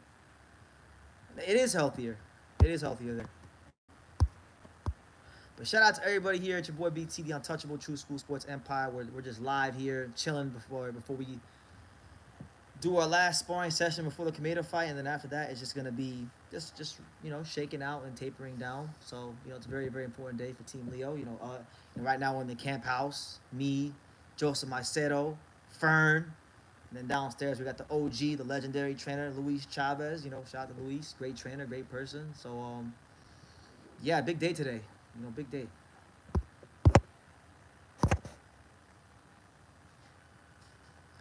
BT, can we get a day in the life of Angelo Leo video just like Match? I got one. Trust me, I got one cooking up. You guys just gotta wait until fight week because I can't drop it now because it has the location of somewhere we're at, and so I can't drop it now just for safety purposes. Not safety purposes, but just security purposes. I'll say that. So yeah, I've already gotten a lot of footage. It's in production right now. It'll be there. What's wild for that is everything he said about Mike Coppinger is true. Shakur, I mean, I'm not like a particularly big fan of Mike Coppinger. You know, I think there could be better guys in his position, but hey, you know, who am I? I thought that Shakur Mike Coppinger interview was hilarious. Cause you know what? I'm gonna tell you guys this, and I tell fighters all the time. I feel like us in the media, if we're gonna sit here and talk and flap our gums about fighters, then we should be able to have the fighters be able to criticize us, you know? That's what I should say. That's what I should say. Like, if I'm going to sit here and say I think a guy's overrated and I think, you know, he doesn't do this good or that good, then a fighter should be able to tell me, hey, I don't think your videos are that good, or you didn't say this right, or you reported misinformation. They should be able to hold us accountable. And I tell fighters that all the time. If I say anything out of pocket, you can challenge me, and I will. If I go back and I review and I see that it's wrong, I'll humble myself and say I was wrong. I did that recently with Bruce Carrington, and Bruce Carrington really respected that. So it's not a big deal. It's part of being a professional. Maybe, but to say it to his face in the middle of an interview is unhinged. I thought it was awesome. Richardson Hitchens pressed me one time in an interview. There's no problem with that. Are you guys really close to a place where the fight is being held? Listen, guys, respectfully, just respectfully, I'm not gonna tell you none of that at all. None of that. You're not gonna know what we're training until after we're done. You're not gonna know where we're staying until after we're done. I'm not telling you guys none of that. So, like, respectfully, just like, you can ask me questions, but I'm not gonna give you an answer. You know. How long will I stay in Japan? I don't know. That one, I don't know that either. Right now, again, May 24th. That's all I'm saying. Don't ask me about anything beyond May 24th. If you ask me about don't ask me about no Sugar Nunez. Don't ask me about no Rikishi. Don't ask me about no Junto, no Jin. I don't know nothing about none of that. All I know is May 24th. You know what? Is this how fighters feel? Hold on. Is this how the fighters feel when we in the media ask them a bunch of questions about fights that have nothing to do with what they have in front of them? This got to be how it feels. I understand them now. But I appreciate you guys.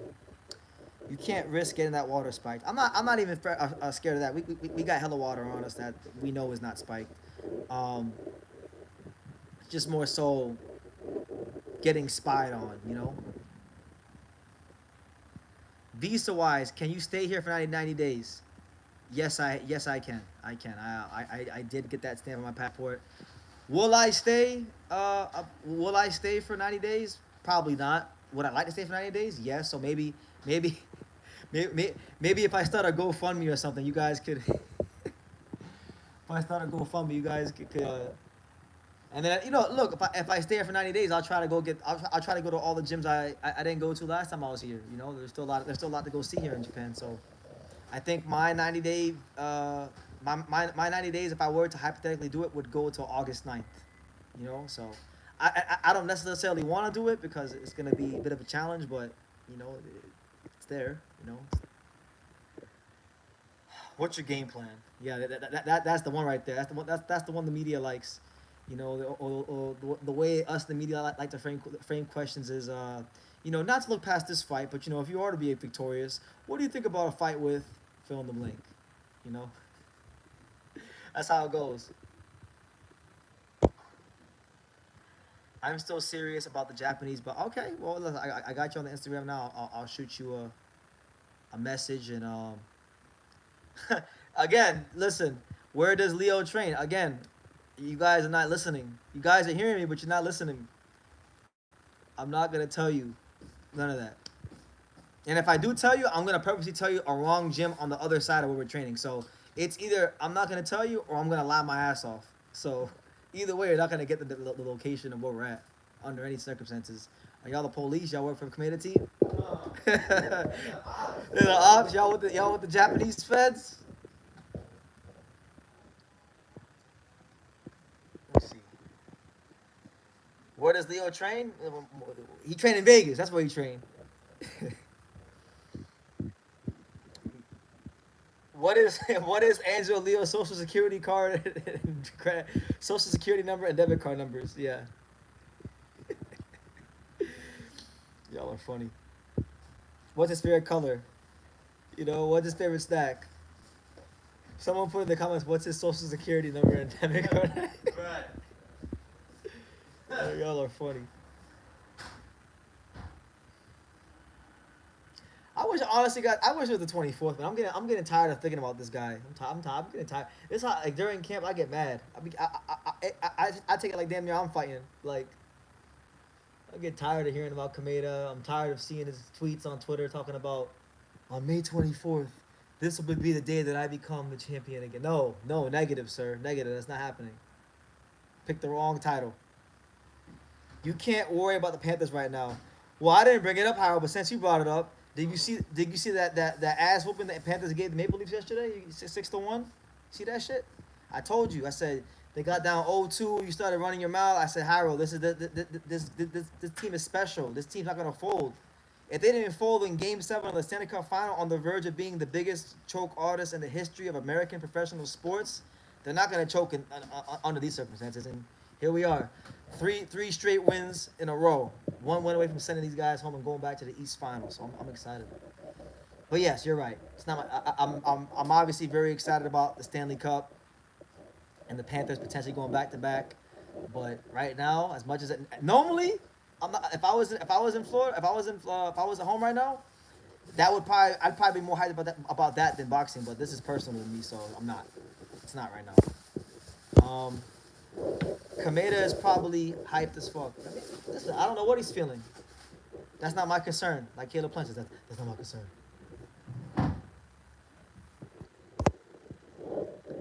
The Maple Leafs can win now and win one more and tie it. It's not over. It's over. It's absolutely over, Harold. I'm telling you. The minute they didn't win Game 3, it was over. The minute the Panthers won their first game, the series was over. Straight up, it was over. You can't let a team like the Panthers get life and momentum. Michael Manning says, I'm glad I can. Michael Manning, good to see you, champ. Fuji 10 says that Leo will win by decision. Listen, I don't care how he wins, as long as he wins. But I'll tell you this. I mean, at featherweight, you guys seen what he's been doing at featherweight. Like, we're not here for that flight from Vegas or California from both of our kids. That flight from America to Japan is not a short flight. It's a long flight. So if you're gonna go through all that, if you're gonna go through a long flight, go through customs, fill out the little card they give you at customs, you're not coming to Japan for no damn points decision. I'll tell you that right now. But hey, if that's what the best path to victory is, then so be it. If that's how the fight plays out, then what that means is that Tomoki Kameda is durable as hell. Cause he's gonna get hit a lot.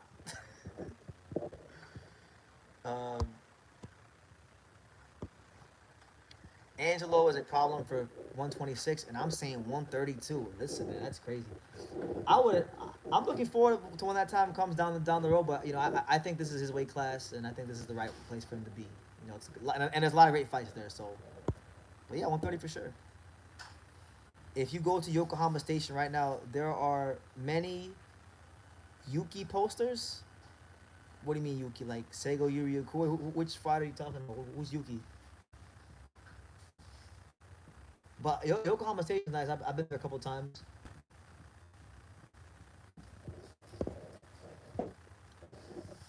Go Cats, go! That's right. That's right. It's funny how even though this is a boxing channel, y'all be talking hockey shit on here. Y'all already know come playoff time. You're like BT, the Panthers this, the Panthers that. Let's see. We're at what like an hour and a half. Joe, what time is it? 10:20. It's 10:20. So we'll go to 10:30. We'll make it 10:30, and then we'll get off here at 10:30 because I gotta get ready myself, and I got some messages I gotta respond to. Like, I actually got a really important message I gotta respond to on Instagram. So,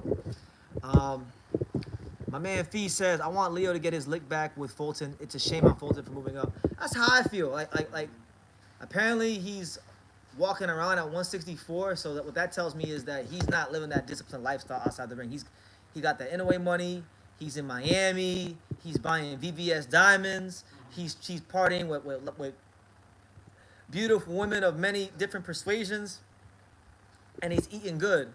So I don't think Stephen Fulton will be boxing much longer. Not because he can't, but because he doesn't want to anymore. He's content. Those are all signs of a guy who's content. Do you know how many fights Angelo Leo has left on his top-ranked contract? I do, but I'm not gonna. I don't want to discuss that. I don't want to discuss his business or contracts. I know exactly what he has left on everything, but I'm not gonna discuss that here. Oh, okay. Takei. That's right. Yoshiki Takei. Cool. If I go over there, if that's somewhere we wind up going, then yeah, I'll see his poster.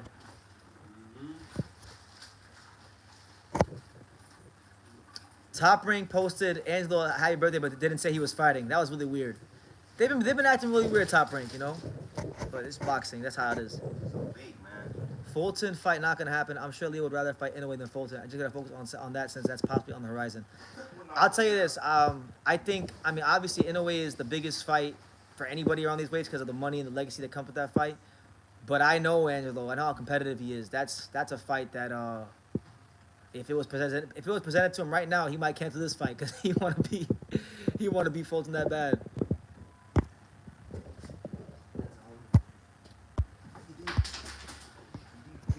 Make sure y'all smash that like button because we only got a short amount of time left, and then I gotta go ahead and prepare myself.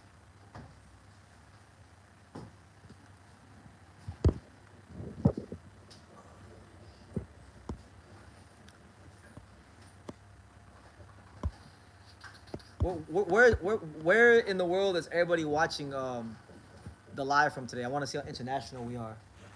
You know, where you in America? You in Japan? Where you at? You know, I'm in an undisclosed location in Japan. They keep asking, what's he training at? What's his social security number? What's his debit card number? Yo. Who he's sparring with? Well, they know who he's sparring with because I'm with you guys. But like, who's this? Who's that? Sparring with the best, homie. Michael Manning says, "Love the rise, BT man. Good to see my man BT rising up. Hey, I'm doing my best. All I'm doing is my best, and God gives whatever He feels I need. Y'all enjoy the Japanese weather. Listen, man, this is my third time here in Japan. I spent a lot of time here. I don't think I've ever experienced weather as good as since I've arrived this time. We got the UK in the building. Damn, I got UK up there. Oh, bro, I got people in the UK, Japan, Philippines, Scotland, Canada. The whole world watches True School Sports. Basically, me and Joe's just a No.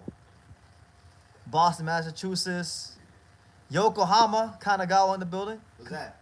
Yokohama. Is that Japan? Yeah, Yokohama. That's where Inoue's from. Nice. Yokohama.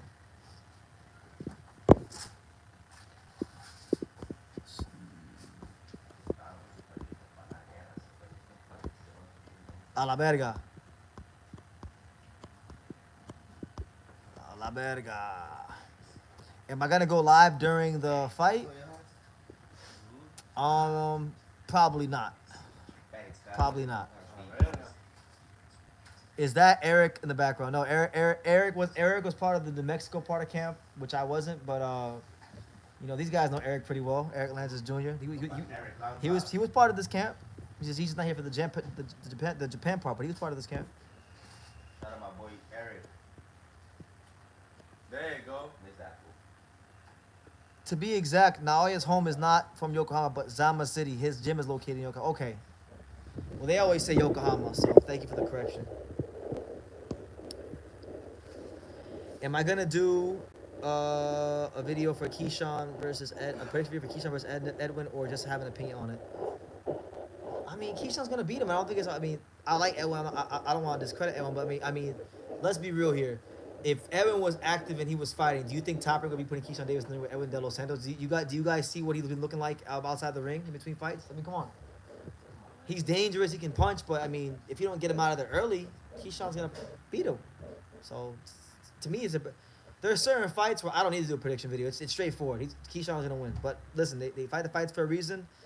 Things don't always go according to plan, and sometimes we find out we don't know what the fuck we're talking about in the media. So, I love when that happens. I actually love when that happens. Like I love when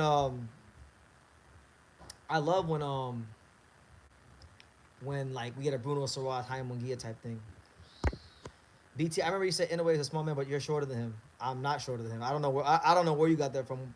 Maybe we're at the same height, but he is definitely not taller than me. That much I do know. He might be the same height, or or maybe I'm a little taller. He's a little, but like I'm not a big guy, and I know that Angelo is bigger than me, and I know that Espinosa is definitely bigger than me. So I was saying that in the context of that, Inoue is not big at all. And how do you know he's shorter than me, or I'm shorter than him? He hasn't even stood next to me long enough for you to even know that. Because anytime I get within 100 feet of him, the people from the Tekken promotion got their eyes wide like this. You're shorter than Kenshiro, and no, I'm not shorter than Kenshiro. You sure about that? Maybe I'm tripping. I'm definitely not shorter than Kenshiro. Maybe Kenshiro might be a little wider. I don't know if he's wider. No, he's not wider than me. He's pretty skinny. Me and Kenshiro damn near about eye level.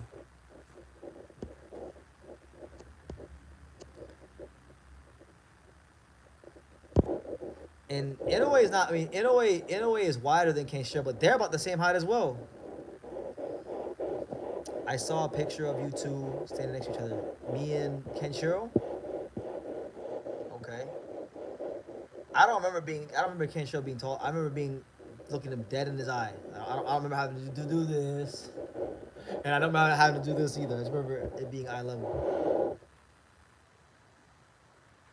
Why do you think they don't like you? It's a long story.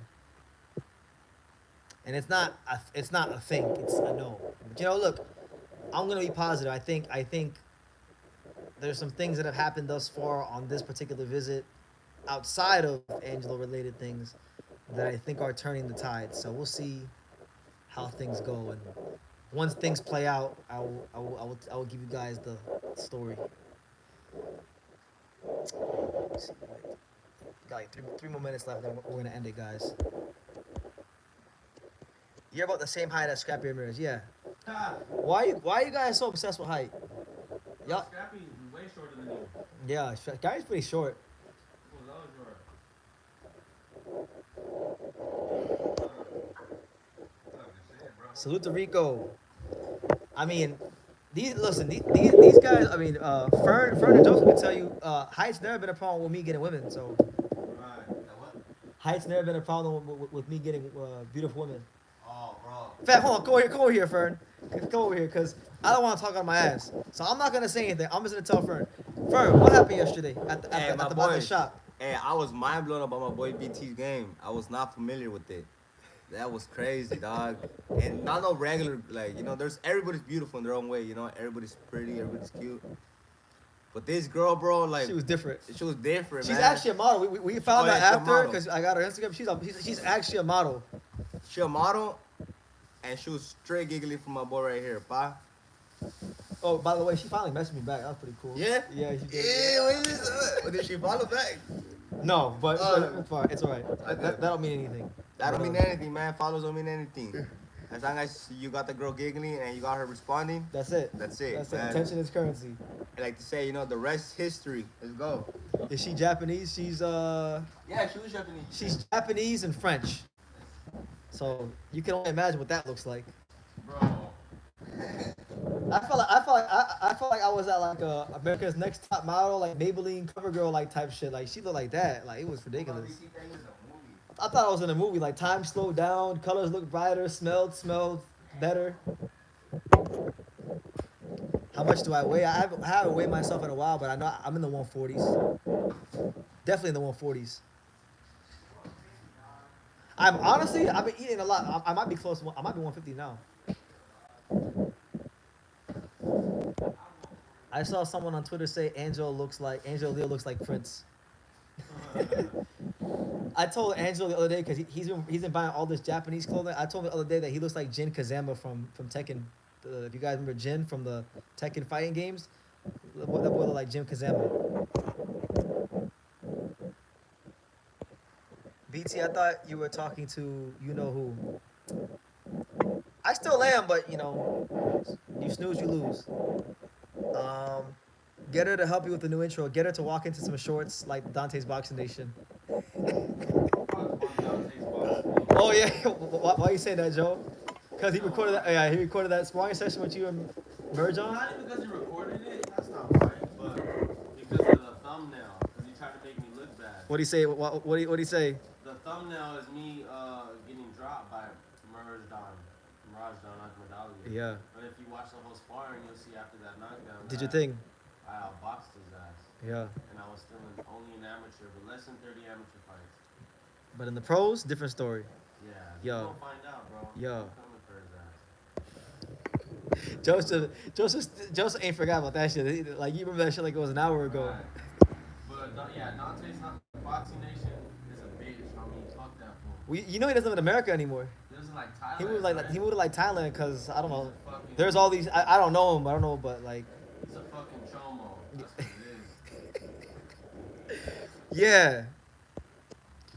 Did you have to do any film study for Kameda for Angelo? I did some film study. Yeah, I did film study, but I mean, I did that. I mean, it's been anything from that to arranging where we're gonna train to, you know, booking a Japan bullet train. I mean, anything possible to make Japan easier on them. Anything.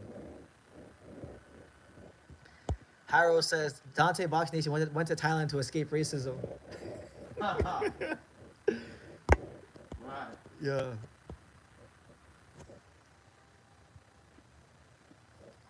MJ has a fight in late May. Is he gonna fight before Inoue? Because if he does, I'm rooting for the other guy that he's fighting.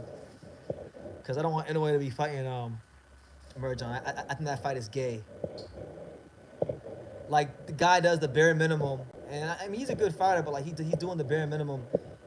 Doesn't like he literally doesn't he fights once literally every 365. Like he waits like to the very last a year to the day and then fights, cause he don't want to take no tough fights and then lose his ranking position, lose his mandatory. I don't know who he's fighting yet, but it's in Mexico. Oh, there you go. Then you already know what that means. Huh. Staying in Japan would feel like fleeing from the Trump administration. I mean, technically, I fled from the Trump administration. I was in Japan during the elections. I was in Japan during the U.S. elections. Been there and did it, champ.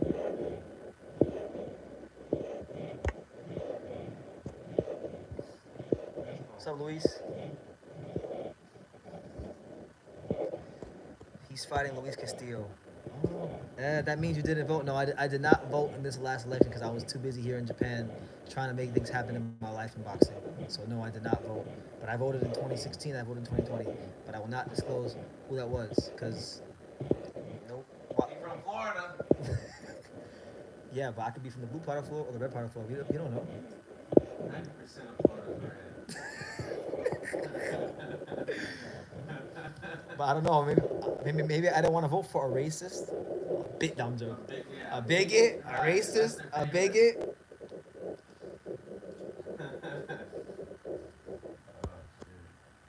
You're the reason why.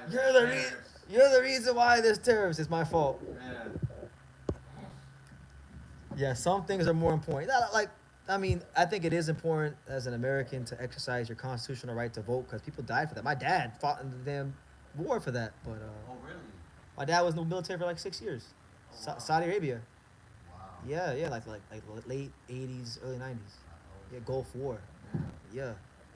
That's dope, bro. No worries, bro. I'm not gonna get into politics here. Yeah, I try to avoid the politics.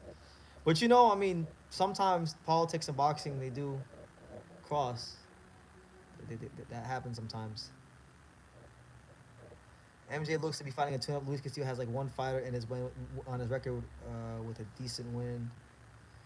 I mean, he's just trying to stay sharp. How does Angelo handle Espinosa's smart and very aggressive style? That's a great question. Let me respond to your question with another question. The same question, but how does Rafael Espinosa deal with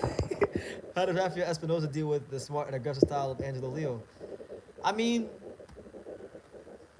there's a lot of ways to deal with it. I don't want to say it here because again, I don't know who's watching, but there's a lot of ways. I mean, Angelo can box, he can punch, he can pivot. Espinosa, he's getting better at boxing, but at his core, he's a guy that likes to give up his size. So I mean, there's gonna be plenty of things to exploit. You know what I'm gonna start doing, guys? I'm gonna start doing this for all the fights. I'm gonna make a separate video, and I'm gonna like talk about game plans, and I'm gonna release them after the fights, like when the fights are already done, and we already won. I'm gonna like release this is what we did, like.